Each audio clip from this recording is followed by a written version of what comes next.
me focalise sur la partie apprentissage, finalement, on doit donc, finalement, dans l'enseignement supérieur, intégrer un ensemble de savoirs et savoir-faire dans un domaine, donc développer une expertise pour devenir comptable, économiste, médecin, ingénieur ou sociologue ou professeur. Donc, c'est un apprentissage complexe. Il y a donc l'abstraction dans cet apprentissage qui joue un rôle très important dans la maîtrise des choses. Donner un sens personnel à son apprentissage pour pouvoir développer un engagement fort.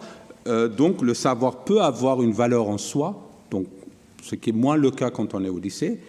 Les compétences méthodologiques transversales sont extrêmement importantes, pouvoir accéder aux informations, mais également la sélection et le travail avec l'information.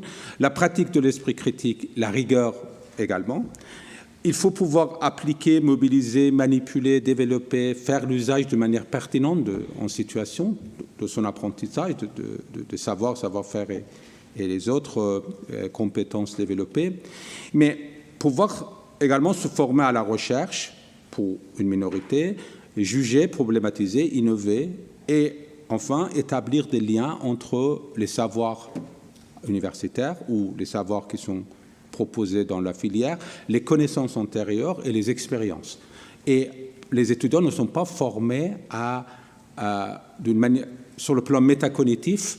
Les étudiants ne sont pas toujours conscients aux enjeux de cet apprentissage.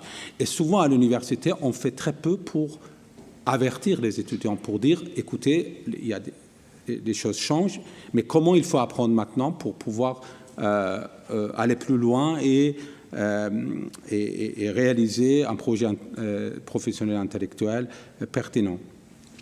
Alors, moi, j'ai réalisé une enquête en région parisienne dans 5 universités. Je suis allé voir les étudiants pour leur demander comment ils vivaient leur expérience en tant qu'étudiants. Qu'est-ce qu'ils faisaient, comment ils apprenaient, pourquoi ils sont dans telle ou telle discipline, comment ils se sont orientés, quels étaient les facteurs importants lors de l'orientation, comment ils se sont éventuellement réorientés, pourquoi, comment. Est-ce que c'était une obligation, une nécessité? Pour quelles raisons ils ont renoncé à leur premier choix? Donc, c'était un ensemble de questions que j'ai posées aux étudiants d'une manière très libre. J'avais en réalité, je me suis appuyé sur les enquêtes antérieures sur les étudiants parce qu'il y a un nombre très important d'enquêtes réalisées sur les étudiants. Ces enquêtes en France visent depuis les années 80, lorsque l'université, on a commencé à connaître les taux d'échec, d'abandon et tous les problèmes vécus par les étudiants. On a commencé à faire des enquêtes en France. Donc, vous connaissez les auteurs les plus connus et les ouvrages les plus importants, les textes les plus importants dans ce domaine.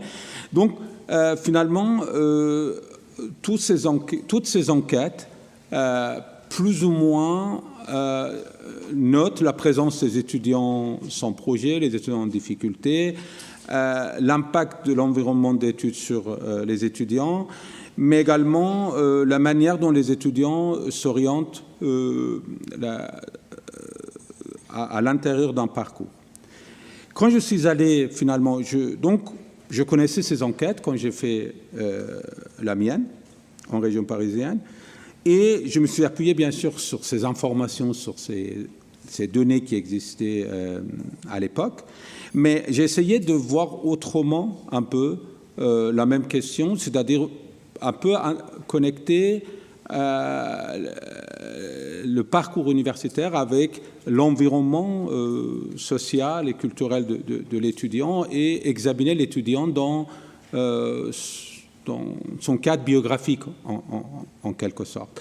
Et pas déconnecter uniquement, voir ses résultats à l'université ou sa filière à l'université, mais voir également comment, finalement, il a vécu le lycée, comment il est arrivé à l'université, qu'est-ce qui se passe exactement à l'université, quelles sont des choses qui vont moins bien ou les choses qui vont bien. Donc, j'avais 2 dispositifs. Je voyais les étudiants avec un entretien assez conséquent, où j'ai vu un groupe restreint d'étudiants pendant plusieurs années, pendant 2 à 3 ans, plusieurs fois, pour voir comment finalement ils vivent d'une manière un peu plus, si vous voulez, in situ des moments forts ou des moments faibles dans leur parcours. Donc, cette enquête que vous pouvez découvrir dans mon ouvrage « Apprendre à l'université », où j'ai expliqué les différentes parties de cette enquête, est vraiment centrée sur la relation aux études et la relation à l'acte d'apprendre à l'université. Mais à l'intérieur, il y a donc un chapitre très important sur l'orientation postsecondaire, c'est-à-dire comment l'étudiant, finalement, décide, s'oriente dans l'enseignement supérieur, et le devenir de son projet, le projet initial, comment il développe la capacité de se projeter, d'accomplir un parcours et de l'assumer et de lui donner un sens, finalement, à son projet. Parce que le fait, par exemple, le fait de dire « j'ai un projet », finalement, quand on discute, quand on approfondit un peu la question, on voit que il y a un projet, mais le projet, il n'est pas très solide. Il a été fait d'une manière très rapide. Et l'étudiant a beaucoup de doutes, mais sans le dire dans un premier temps. Mais c'est dans les échanges que progressivement, on fait émerger les doutes, où l'étudiant parle de ses incertitudes ou de ses doutes.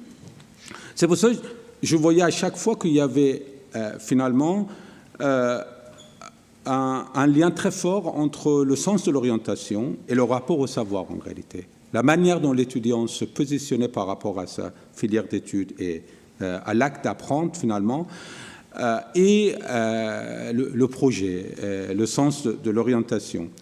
Et le savoir est finalement un médiateur entre l'univers psychique de l'apprenant et le monde social, finalement. C'est ce savoir qui lie l'individu à son environnement.